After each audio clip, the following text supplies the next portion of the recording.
So I have stumbled upon Chris in a YouTube video a long time ago.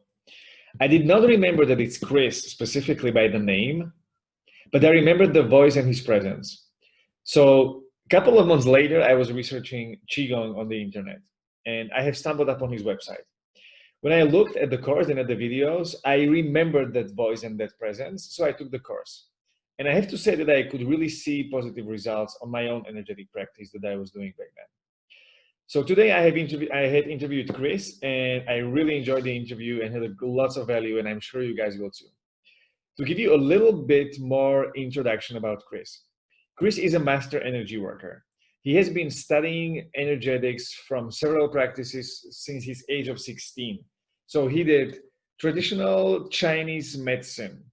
He studied acupuncture, medical qigong, Reiki, pranic healing, and sexual alchemy. Today, he has developed his own style and his own way of working that he uses with his clients. The thing I like about Chris a lot is that even though he is deeply in the energetics and he considers himself spiritual guide, he is very grounded and down to earth and practical too. So it's like the opposite of what you often see in the Tantra festivals and like spiritual communities, people who are all about spirituality and energetics. Actually, JP Sears is making fun of exactly these kind of people because they're not grounded and their life is a mess. So I believe that Chris is the opposite, and this is something that is really inspiring for me in this area. So yeah, I hope I pumped you up a little bit with this introduction. And even if I didn't, feel free to watch this and enjoy.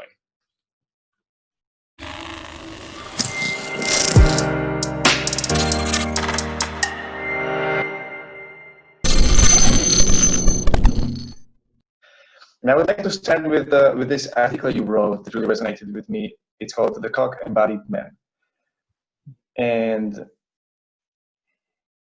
I really like the idea that you described, that when the man is really fully embodied in his cock, it can create space for attracting the opposite, the polar opposite, which is woman embodied in her heart. But knowing how much sexual shame there is present today in the world, and even how much sexual shame I still have, it sounds like an impossible task to do. So how do you get to this place with men? And maybe even one question higher on that, like what does the ideal feel like in the real world? What does the idea feel like? The ideal, like when you get there. Okay, so I'm not fully clear on exactly the question, but I can kind of run with what I assume it's pointing towards. What it feels like is that the man is here living his life absolutely on his own terms, and his way of engaging and experiencing his life is coming from a place of direct embodiment, which means that he's feeling life directly engaging with him from a felt sense place, and not so much from being up in his head trying to fulfill certain ideologies or trying to please other people or trying to do his life for somebody else. So a cock-embodied man is a man who understands himself, who understands his energy, who understands his sexual energy, who understands his thrusting in the world, who's able to show up and be creative with how he shows up in different ways, but is always staying in contact with his body. Because otherwise he's going to kind of be up for grabs in terms of how he can be brainwashed and how he can be conditioned. So he's allowing his internals to really be his guiding force or his directing master. And that's what he's really here to show up with. A cock is just a part of his body, but it's his positive pole, that it's holds so much of the identity that we have on this planet as men. So it's important that we can be in this area and visit this area regularly without fear of being in it.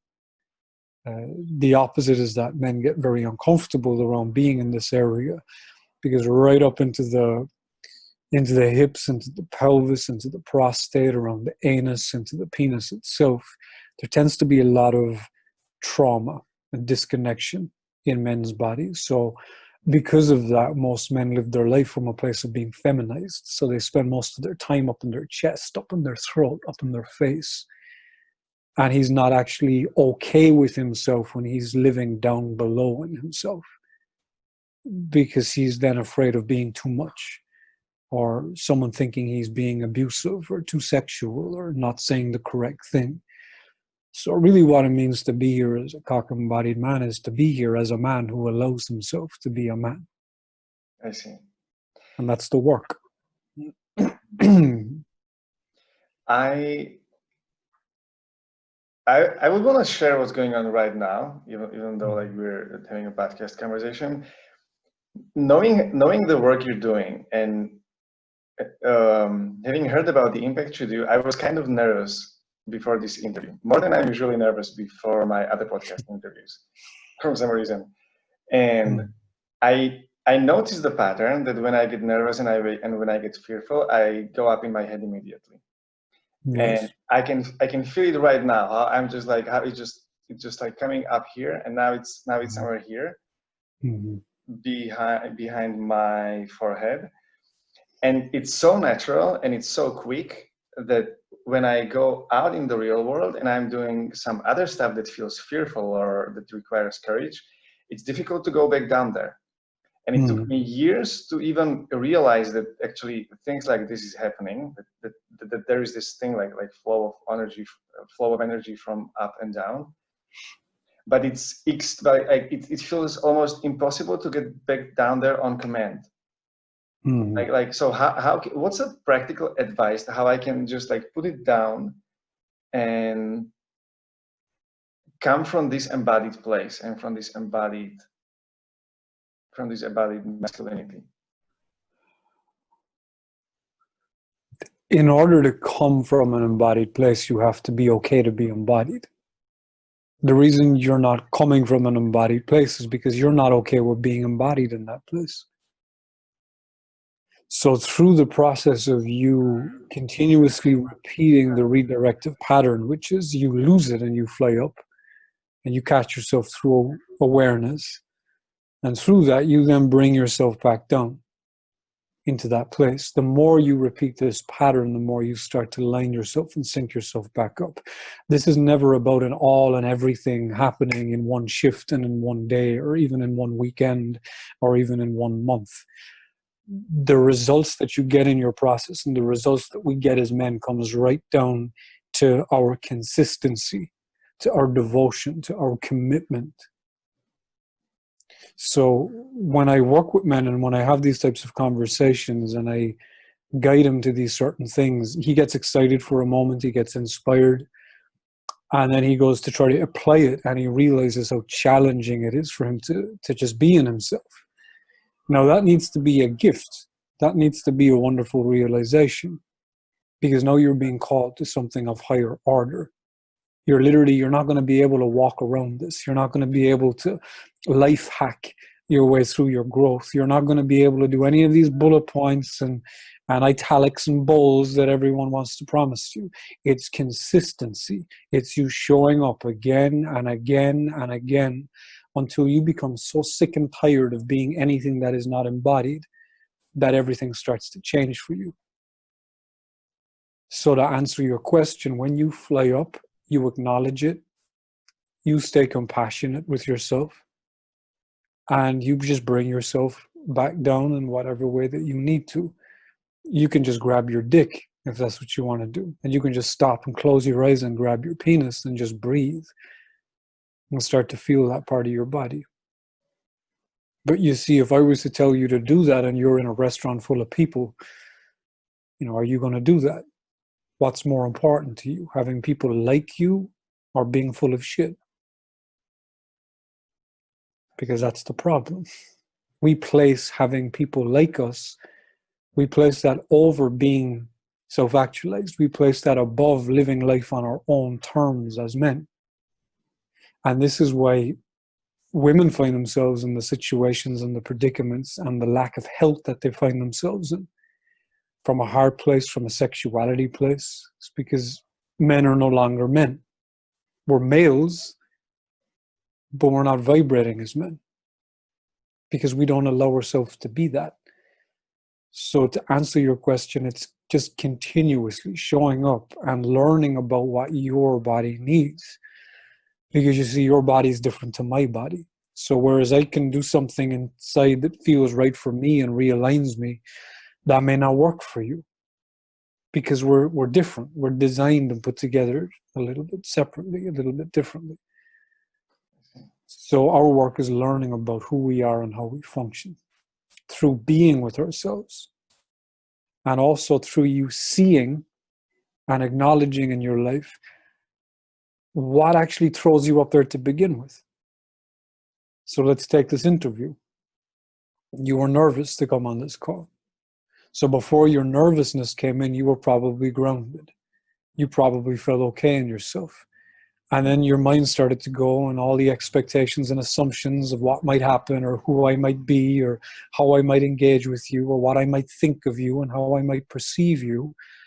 All of that starts to kick off in your mind. And now it steals you from your embodiment. It pulls you up into your head. And the reason that you're compromised is because there's a part of you that doesn't feel worthy just in yourself. And me coming on the call just so happens to be something that triggers that in you. Because you place an expectation on me and you put me on a pedestal that is also disconnected from reality. Because I'm not different to you. I'm as different as I am different to you, but it's really not a big thing. I'm no better than you, and you're no better than me, and you're no worse than me, and I'm no worse than you. But because you've been so conditioned by the narrative,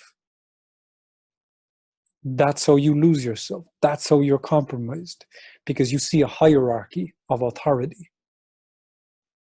You need to be the highest form of authority in your own life.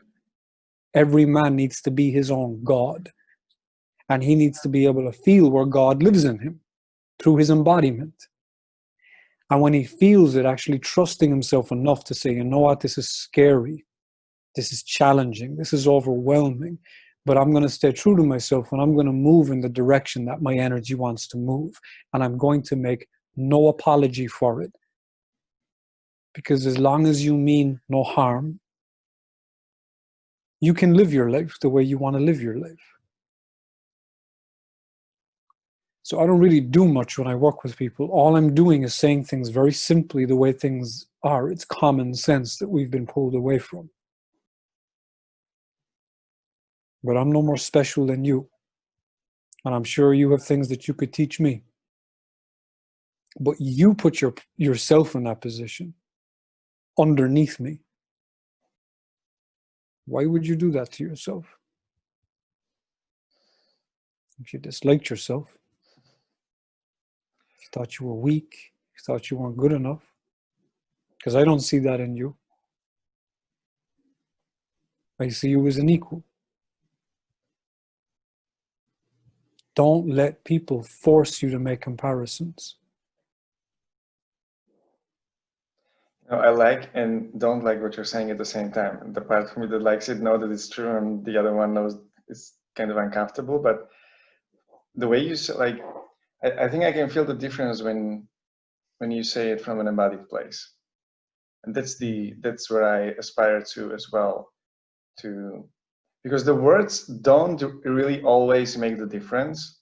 It's the whole thing that's being transferred to, and I feel from you somehow. I feel these things from you differently. That's also the reason why I invited you to the podcast, because I wanted to have the experience and provide it to my audience. Mm-hmm. And I have the experience in the first hand, and it's very powerful. And I really love everything you say in its simplicity. So thank you for sharing that. Of course. Thank you for being uncomfortable. So we already touched sexual shame and basically the sexual area of men's life. I know you're doing the energetic work, and you can Actually, I'd be curious how this works. Like, how do you make, or how can someone allow themselves to create the shifts that can happen with you? Like, what is this thing that you really shift when you work with people? Or just to like to, I mean, I have so many questions to ask it broadly. How does the thing work when it works with you? There's so many angles that I could approach this question from. So are you asking like, how do I do energy work with women? How do I work with men? Yeah, how you work with men? We can start from there. Okay. Everything that I do and the way that I work, because energy has always been my first love. Everything that I do is coming from an energetic understanding of everything. The words are just layered there in order to keep the mind happy and also to communicate things to help clarify stuff. But the bulk of what I do, my work is based on transmission.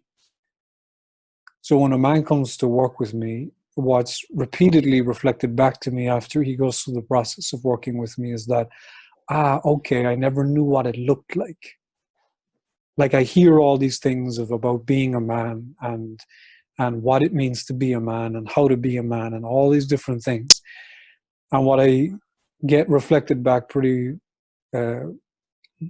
frequently is that I was never given an example of what healthy masculinity in somewhat of a balanced sense looks like, what it feels like, what it talks like, what it moves like, and how it lives its life. So for me, working with men, it's almost just like a big brother energy or a father energy or a grandfather energy, depending on what's needed. But I'm simply here to be an example because I'm just living my life. And I never chose to really do this work. This work just keeps choosing me. So as long as people come to me, I feel like I have some work within this that I have to do, and it's a part of what I'm here for. So I'm here to be an example of what it looks like to live an uncompromised life as a man, while staying loving, deeply sensitive, and keeping the whole thing balanced. Does that answer your question? Yes. Feel free to pray. Feel free to challenge me or question anything I say. I understand the philosophy where you come from. I was watching a video on YouTube. There's a guy you worked with, and he was basically lying on the ground, and you were working with him, and he was going through some motions, through some like heavy releasing thing. How? I mean, I work with emotional releasing technique, or Sedona method, if you're familiar, which is basically a simple technique of allowing myself to feel what I'm feeling and refocusing my mind to allow what's there and to welcome it and to kind of shift the emotion to the one of a higher vibration, let's say. Right. And I had some experiences where I would have like every actions and where my body would do weird shakes and twitches, but it was never as powerful as I saw the man experiencing in the video. So what changes? Like what happens during that session? It's energy. Everything is energy. Everything here is units of energy vibrating at different frequencies and at different rates. Everything. So based on that being the foundational law of what all of this is about, for me, my work is about, okay, well, if everything is energy, how can I max that? How can I utilize that? How can I accumulate more of it? So what you see in that video or in the work that I do and the intensity of the response from the other person is simply because I'm just bringing lots of energy. I'm plugging it in because I have access to that for me in my own life. Through my work, I've just learned and understood how my body works and how the energy works and how I need to live in a way that stays in accordance with that, where I'm always accumulating more of it. And the more energy we have, the more seeing that we have, the more consciousness that we have. Consciousness is energy. That's why when you're sleepy and you're tired, you're not very conscious. That's why when energy contracts into the body to go to sleep at night, you lose consciousness, because literally energy is leaving you, or it's going somewhere specific for a specific role. So the more that you start to allocate all places in your life where you have been unconsciously or even consciously leaking abundance of energy, you can start to plug up that hole a bit through your awareness and through your consciousness. And there's many ways. It's the food you eat, it's the thoughts you think, it's whether a man ejaculates all the time, it's not sleeping properly or not sleeping enough, how much he's compromised himself. And a whole lot of it is just about being able to be in the body and knowing how to breathe properly, how to walk properly,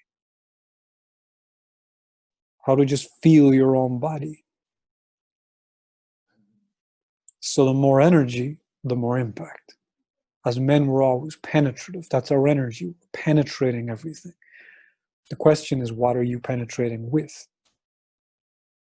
So for me, my work in my life as an individual has been about how can I embody God consciousness?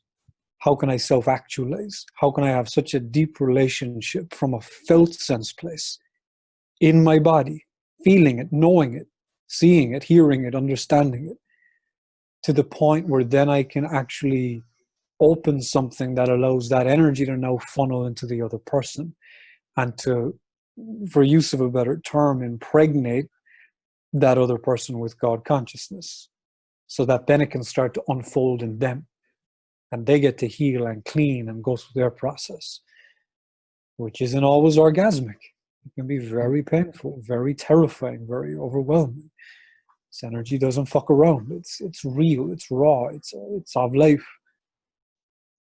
So the response that you're seeing is basically from me as a man just bringing everything that I've accumulated in my life to this point into that room, into that space, and then connecting it to the other person. So it becomes an expression of the other person reacting to your presence, basically, and your focused intent. Yeah. Yes, which my presence is me being in contact with life. So they're reacting to life through my presence. They're reacting to spirit through my presence. I'm just like the gateway to that. I'm like the connection piece. That's all it is. I'm allowing spirit to have full access to me, so spirit can have full access to that other person in ways that the other person may have blocked up before. I see. Yeah. I see. You mentioned the penetrative energy of the masculine, how we walk around and we penetrate things, and the question is, what are we penetrating? I think I read, the first time I read this notion that the awakened man penetrates life with all his force. I read it first in David Data's books, The Way of the Superior Man, and it was very difficult to imagine for me back then, like being a guy in his head and trying to figure out things analytically. I'm starting to get much more sense of it, but could you talk about this topic for a while?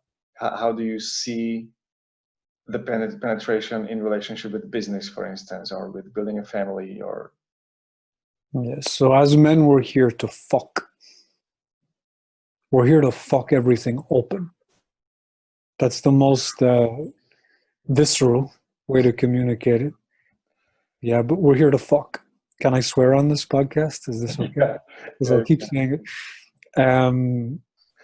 So that's just the baseline energy to all of that. This is what we're built for.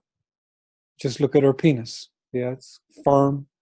It stands up at attention, and then it actually is radiating energy. Energy is depending on the man and the energy that he has, but it's usually very penetrative. That's the purpose of it. It's to illuminate stuff. It's like a wand of light. I think it was communicated like that before in something that I saw. But that's basically what it is. It's bringing a lot of light, the principle of light energetically into the space where it illuminates everything. So even in sex, if you lay down and you're being with a woman and you're physically penetrating her, if you're being in your penis and you understand your own energy, you being with her and penetrating her either physically or from the other side of the room, you're bringing in the principle of light, that's illuminating and showing up everything in her that isn't vibrating. So that has been under trauma, or that has been not loved, or that has been wounded, or that has been mishandled. Any part of herself that she's left, that she's no longer comfortable to be in. This is what a conscious man does, for use of a better term. When he shows up, he starts to illuminate everything. He brings everything to light in every space that he walks into, because of his vibratory rate, because he's not distracted. Now, with penetration can be as deep and as intense as your focus and your presence and your awareness in any given moment. Now, there'll be moments where a man may not want to be in penetration mode, and he'll want to be able to fall back and receive at the heart level, which is his negative pole. This is the part where we receive as men into our body. So in that case, he won't have the energy of that intense presence and that intense penetrativeness, because he'll be taking on a slightly different standing internally in this moment. But for the most part, the energy is penetrative, because we're always looking, we're always examining, we're always trying to break down and figure things out. We're always trying to conquer everywhere we go. We're always looking for our impact. If we walk into a room and the room isn't impacted by us being there, now the man starts to doubt himself. He starts to question himself, because what we need to see as men reflected from the world around us is how powerful we are. This is why men are power hungry, but it's not in the healthy way. It sounded like a paradox. So when a man comes in a room and he is not radiating this power through his penetrative energy, the other men are starting to doubt him. Starting to doubt themselves. That's not what I said. Okay. I said when a man walks in with his penetrative power, and he does not see anything around him register the fact that his beingness is there right now he starts to doubt himself. It's like a man being with a woman who chooses to be totally shut down for whatever reason and totally non-receptive to him, and just beats him up emotionally and judges him and criticizes him and complains that he's not man enough or he's not strong enough. She's actively creating more of that in him, because he's seeing a bigger and bigger reflection of how he is not enough, how he is not powerful. Why do you think a man climbs a mountain? It's not fun. It's not the process of climbing it. He only likes when he gets to stick his flag or his cock in the top of the mountain when he arrives to it. He says, oh, okay, it's done. Now let's move on to the next thing that can show me how powerful I am. This is how we function at such a core level. And if we don't have that, we start to wither away and die. What you described, that when a man comes in a room in his full power, in his penetrative energy, and he notices that the room did not notice his presence, he's himself. Is this the reason why, or is this what fathers should do towards their sons, to acknowledge their power, and so that they get used to this feeling, so they get comfortable with expressing it openly? Like, of course. Is this the moment when the boy starts to doubt himself for the first time? So how a young boy and a young man and a grown man doubts himself is because he was never given the opportunity to fall over himself and to learn how to stand back up. Because mommy was always there, or someone was always there to hold his hand and protect him and tell him he was safe and okay, when in fact he's not safe and okay. He needs to establish safety himself. He needs to set up the parameters of that in his own kingdom and in his own life and in his own body. So yes, young boys, and this is why you're seeing what you're seeing with men right now, and what's went on for many years within history, where there's dysfunctional masculinity, unhealthy masculinity, which is abusive and manipulative and power hungry and dominant, and wants to basically just destroy and conquer and take over. That's a part of the masculine where there's no heart, there's no understanding of the respect and the honor that needs to come in. He loses sense of how he needs to use his power for protection of the people who really need him, which is women and children, which is community. So I really feel that for young boys, from both the mother needing to separate herself at some point early on, letting him know that I'm here to love you, but you have to go figure all this life stuff out on your own. But if you fall over and you can't deal with it, you can come back to me temporarily. But the mother needs to create some distance in order to support her child and her young boy and her young man evolving, to be strong and self-reliant. And also to support the power in him, which is showing love and support and confidence in him when he doesn't have it himself. And same with the father, because in many instances, the boy never really had a father who has done his work himself. So the father was totally compromised. So all the boy would see was how weak the father was, how confused the father was. So it's just a loop system. We take power from young boys. We tell them how they're bad and how they're wrong, and how they're too much in certain ways, and how what they want in their expression is just, it's not okay, it's dirty, or it's bad, or it's abusive. And then we tell him how he needs to treat everybody else other than himself. So this creates deep neurosis. It creates deep internal self-hatred, where he's always attempting to unconsciously make amends just for being here with the penis. And this bleeds into everything he does, where men walk around he walks around apologetic, apologizing, not even sure how to take up space in the world. And he just becomes very, very weak. And then this is where the negativity comes in, the unhealthiness, because he has needs that he really requires to be met, both sexually, both lovingly. Because he's so ashamed of having these desires and wants, now he has to learn how to get his needs met in a manipulative way, in a way where he must lie and pull at women for sex in different ways. And this all comes from the fact that we took his sword from him, and we didn't raise him like a king. We didn't raise him like a little god. And we didn't instill value and honor and the importance of using his sword for protection. So he doesn't feel powerful. He feels backed up. He feels confused. He feels angry. He feels rebellious. And he feels weak. And that's a dangerous mix to have a man or a child or a boy be in, because now he becomes dangerous in the wrong ways. As men, we're bred to be dangerous. We're supposed to be dangerous because this is what protects community. But where is our protection going? Where is our energy going? And this is really what we need for young boys and for young men, and for men in their 60s.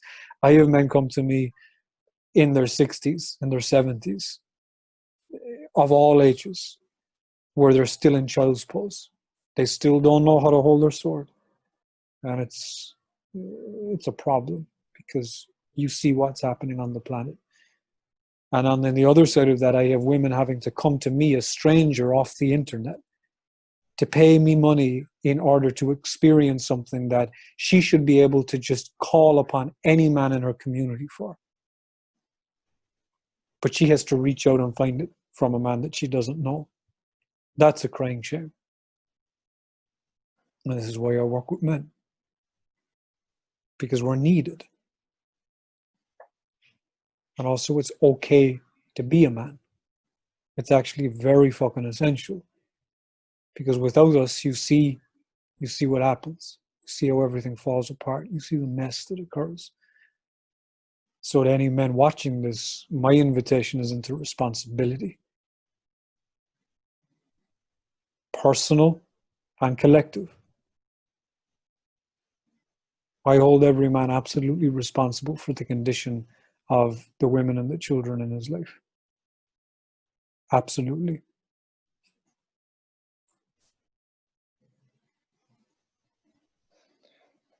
I got so focused that I completely lost my next thought, but yeah, it makes absolute sense. And from what I feel like is happening in the world, when you just focus on the mainstream media, it feels like the scissors are opening wider. Like the feminism and Me Too publicity that just grew over the past years outrageously is actually causing the very opposite effect of what they're looking for. Yes, because it's coming from dysfunctional feminine energy, destructive feminine energy, not healthy feminine energy, not unconditional loving feminine energy, not heart-based feminine energy. That's the real power in women. That's the real wise, developed woman. And that's the transformativeness that she carries. But what you're seeing publicly is just little kids bickering. That's all it is. But it's not their fault. That's the other part of it. It's nobody's fault. We're all, people are starving. People are not happy. People feel mistreated and abused. And of course, you're going to have this uprising against that. So I absolutely understand where it's coming from. But the way that it's being approached in mostly every case that I see is not going to transform anything. It's only going to call on more dysfunctionality from men. And it's going to separate us more and more and more. What we need is actually a coming together and an honoring of what a man truly is to a woman and what a woman truly is to a man. And remembering that through our bodies, through our hearts, through our sex, through our connection, through our compassion. Not through our screaming and punishing and wronging and judging, because nothing changes with that.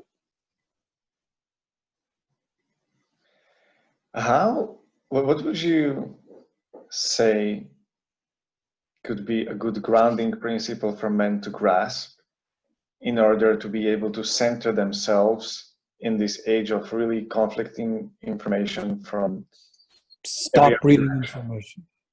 Stop looking at the information. It's not real. That the man needs to absolutely separate himself from all of that insanity because it's just noise. And as long as he's wrapped up and swept up and emotionally invested in it, he's useless. Absolutely useless.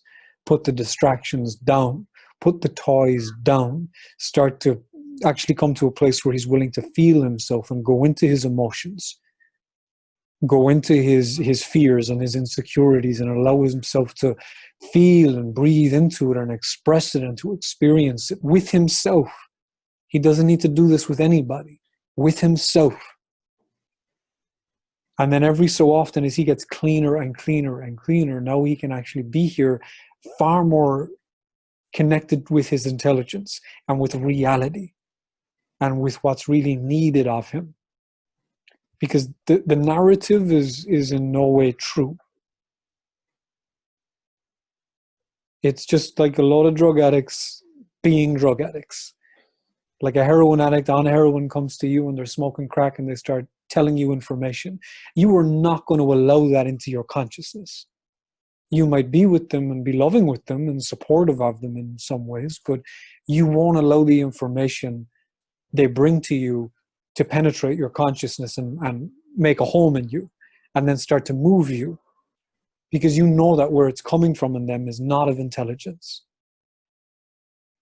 But yet we consume news and information on social media and we just have this weird process of clarifying, oh, that seems true because of the image and because of the website, because of the person that shared it, and this doesn't seem true.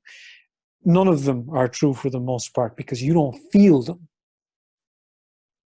To me, the only thing that's real is what I can feel.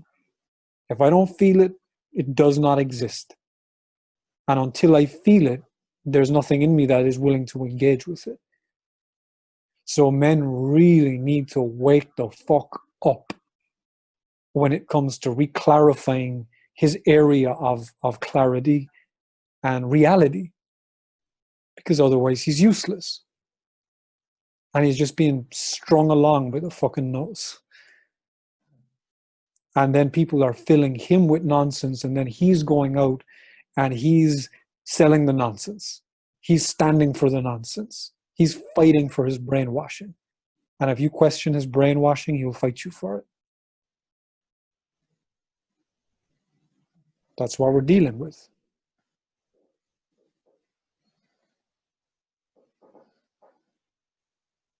when you say,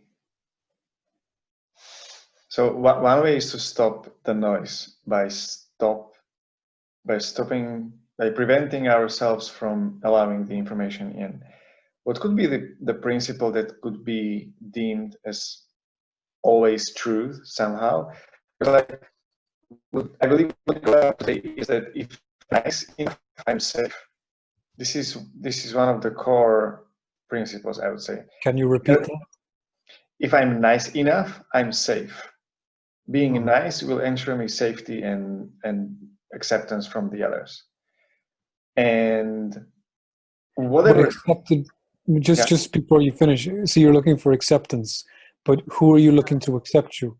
Because from where I'm sitting, you're looking for people who are conditioned and brainwashed and really disconnected from themselves to accept you. Yeah. That's not safe. That's deadly. You see, this is how you compromise and weaken yourself. This is the nice guy situation. You're attempting to appease insanity. And the only way that you can have insanity accept you is by being either just as insane as them or more insane than them. That's not helping you or anybody. But if that's what you're trying to live up to be safe, you need to question the sanity in you. You need to question your own conditioning, your own brainwashing. And that's a beautiful place to be in. Because now you really get to see how you're functioning. And you can call bullshit on yourself and go, whoa, that's deep conditioning that's having me attempting to appease these people when they themselves are having such a difficult time just even walking around in their life without bumping into things because they're so distracted. And I say none of this to judge anybody. This is not judgment. This is just my way of keeping things safe. This is how I protect community. It's by calling out what I see. So I was also in that place of unconsciousness, bumping into shit and just being ill and sick in all these different ways. The reason I'm so passionate about speaking towards it is because I know how horrendous it is to be in that. But I also know how beautiful it is to be out of it. And the core reason for me doing what I do in my life is because I dislike seeing people suffering unnecessarily. I dislike seeing humanity being imprisoned emotionally and mentally. Because life is not about that. And we have so much possibility in front of us. So if you want to continue what you were saying, I know I interrupted you, but I had to clarify that. Yeah. I never look at it from this perspective of like wanting validate, like the way you described the wanting validation. Because it feels, what I was asking about was a principle that you can always rely on. Something like a North Star, because the nice guy North Star, like being nice equals safety, is dysfunctional, obviously. But in order to change the direction, like I guess you need to have a new North Star, something that once you consistently follow through pursuing that, and you see that it's getting better and better, you start getting more confidence and more certainty that it's the right direction for you, and you feel good in there. I was asking you about like, what's your principle in this, in your development, and what do you advise men? My first commitment is my life to be deeply in felt sense contact with my own energy, with my own life force, with my own spirit moving through me, and to allow that make all of my decisions and direct me. That is my first commitment in my life. That comes before anything else. That has to come first. So I guess that's my North Star. Because if I'm not feeling and in connection and embodied with that, and I reach over and touch somebody, now I'm no longer touching them because I'm not even there. Or if I start a conversation with someone like this, or I try to help somebody or guide somebody, and I'm not in contact with that energy in me, now I'm doing harm because I'm in the way. Yeah. Yeah. So that's mine. It's a hell of a journey. It's a hell of a process. It's terrifying to suddenly throw away all your incessant logic and fear-based decision-making tactics to just absolutely trust your intuition and your knowingness. So it takes time, and it's one of the most, if not the most, confronting ways to live your life. It's not easy. It's simple, but it's not easy.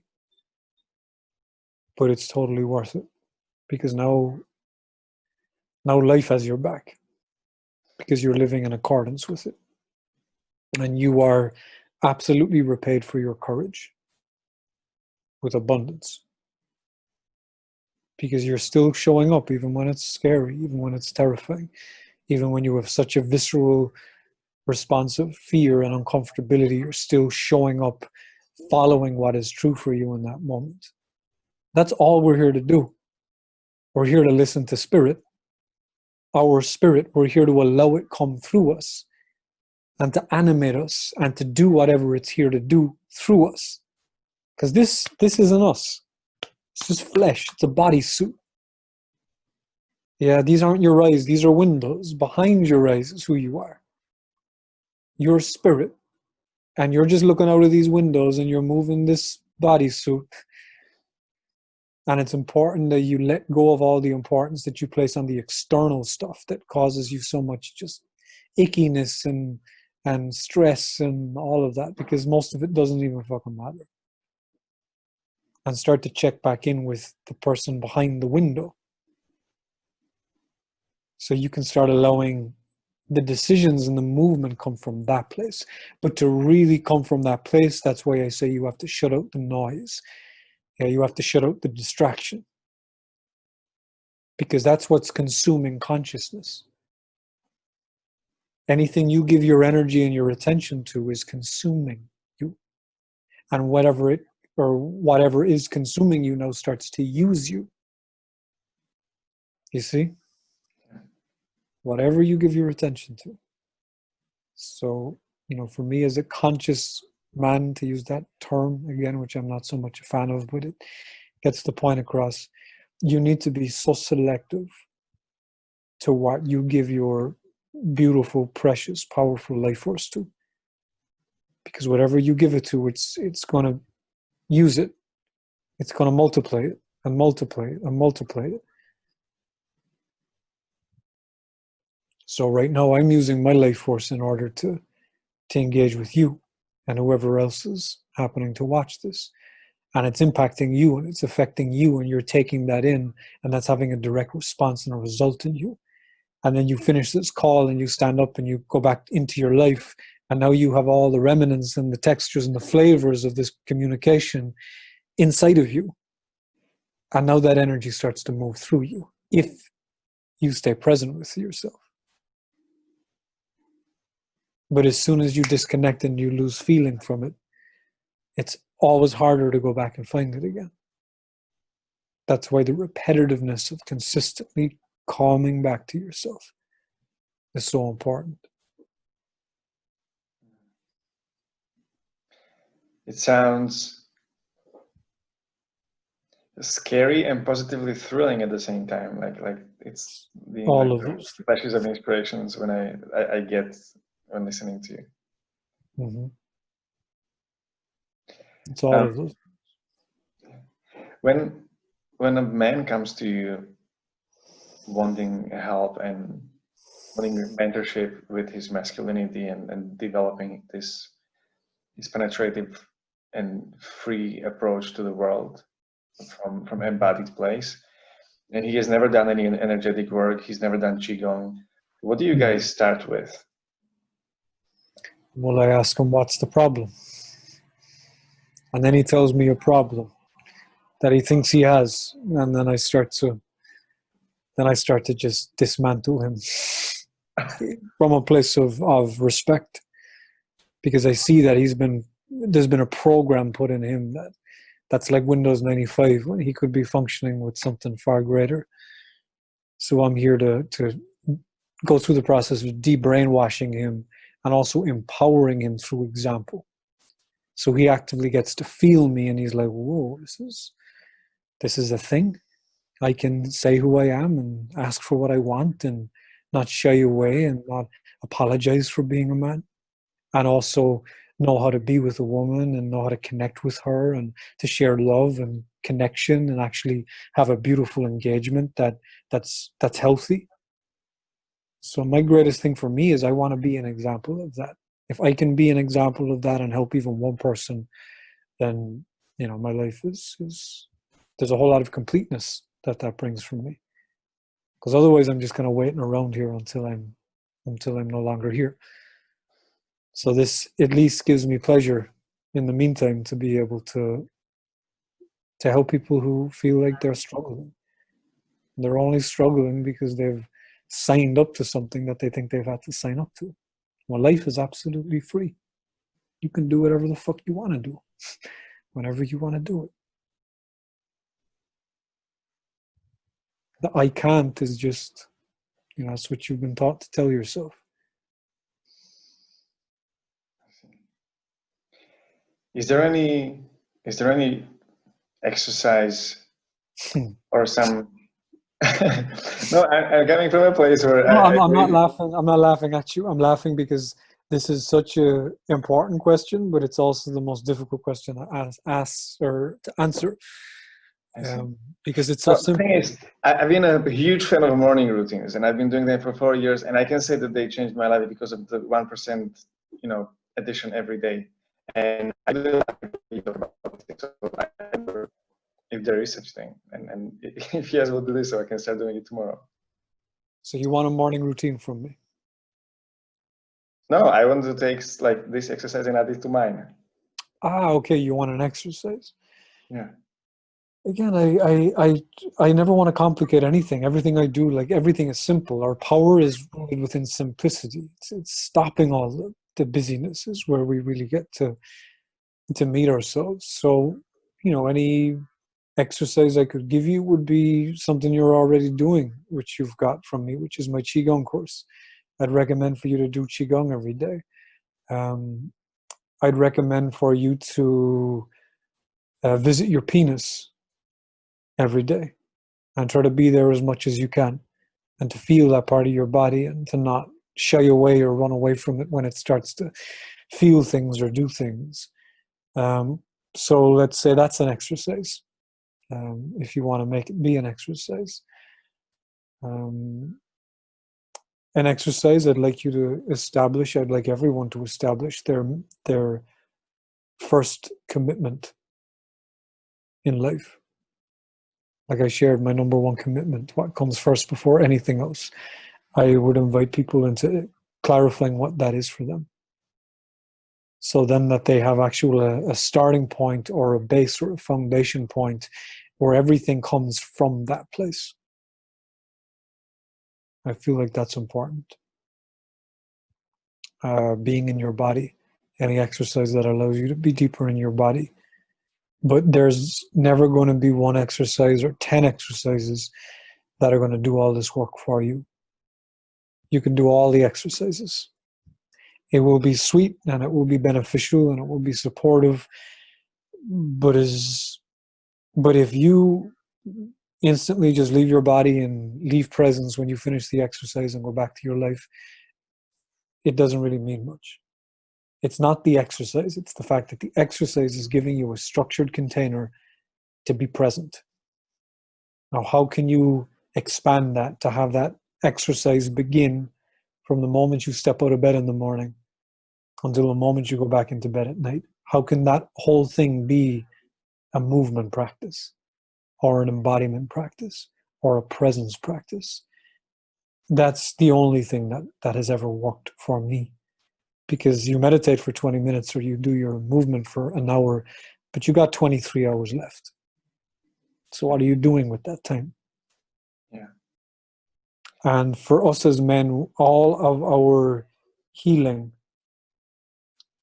comes through being present and staying present. Through all the uncomfortability and the challenge and the fear and the anger and the frustration, all these emotions that come up in us in our attempt to be present. This is how we heal, is choosing to stay with it, to feel it fully, and still choosing committing to presence. You know, with a man, with a woman, you know, he has to instantly meet all the ways that he is either bored by being present for a woman, or the ways that he starts to get distracted when he's trying to be present for her, all the ways that fear comes up in him when he's being present with her, when she goes into a specific feeling or emotion or energy, all the fear that comes up for him around being overwhelmed by all of her feminine energy, all the ways that he jumps out of himself because of that. So for our work, it's simple. It's not easy, but it's simple. It's presence. Presence is what brings us freedom. I hear a lot of people talking about how men need freedom. That's, you know, that's what a man wants. A man wants freedom, a woman wants love. But you also got to look at freedom as deeply as you can possibly do that. Freedom is in presence. If I have freedom in my presence, then I'm not really concerned about it externally. Because everything that I come in contact with, if I'm in a monogamous relationship, that may look like there's no external freedom. It makes no difference, because internally there's freedom present. It's within my presence. Presence is our master key. Anything other than that doesn't really fucking matter. Because it's through presence you start to experience your sex. It's through presence you start to experience your power. It's through presence you experience your real wisdom, your connectedness, your oneness. It's through presence you get to truly taste the beautiful woman that you're in the presence of.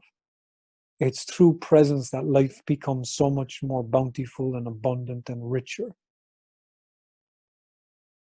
Everything else is just a distraction.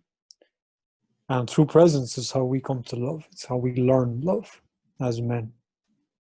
Because what you see right now is men who don't understand themselves, or who maybe have not done their work to certain degrees. Their version of love is something very, very different. It's not healthy, because he's attempting to love the way that he thinks a woman loves. He thinks love is what she makes it be. But we work differently. We love much differently. And she needs us to love her the way that a man loves her, not the way that a woman loves her. That's why she's with a man. So there's all these different parts of it. And I never want, because I know a lot of what I'm saying to some men listening to this may be daunting or maybe too abstract in certain areas. Please don't allow that turn you off of just the simple mechanism of starting to become more aware of yourself and how you function in your life. Because that's just the first step. Just start with that. And that will always be the first step. And that will always be the last step. It never changes. What does change is your absolute experience of your life. But the first step remains the first step. Be aware, be present, see yourself. And what you see today is going to be entirely different to what you see in 3 days. Will be entirely different to what you see and what you can make contact with in 6 months. And in 2 or 3 years, your whole experience of your life on every level will be an absolutely different painting. It will be a different video, a different movie.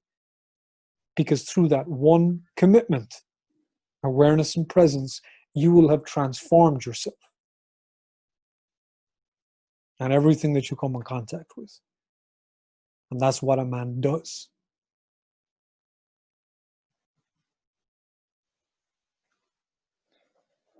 It also sounds like a commitment to courage at the same time.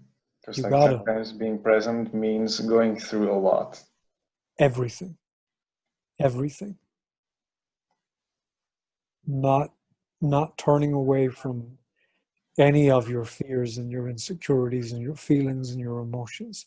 As soon as you turn away, as soon as a man turns away from his emotions, is when a man turns away from woman.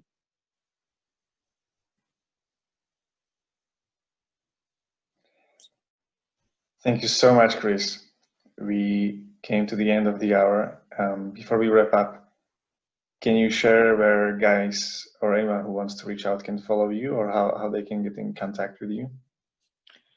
Sure. So you can go to my website, which is awakenedintent.com. I have many just free bits of content and information in the form of writing, in the form of podcasts, in the form of videos. There's just a well of information there to help someone, and many men will just use what's there and will change his life, do what he needs to do with that. For other men, they need more, in-person guidance and assistance energetically. For that, I have many different options: mentoring sessions, weekly webinars with other men, both in person and online. But I'm here to help in whatever way I can, truly.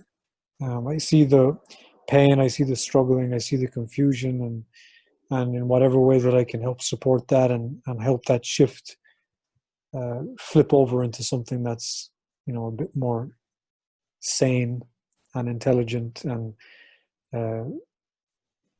honoring, then I'm all for that. So yeah, that's my website. My Instagram is Chris Bale Awakened, and my Facebook is also Chris Bale, I assume. But yeah, thank you for having me. Okay, thank you so much.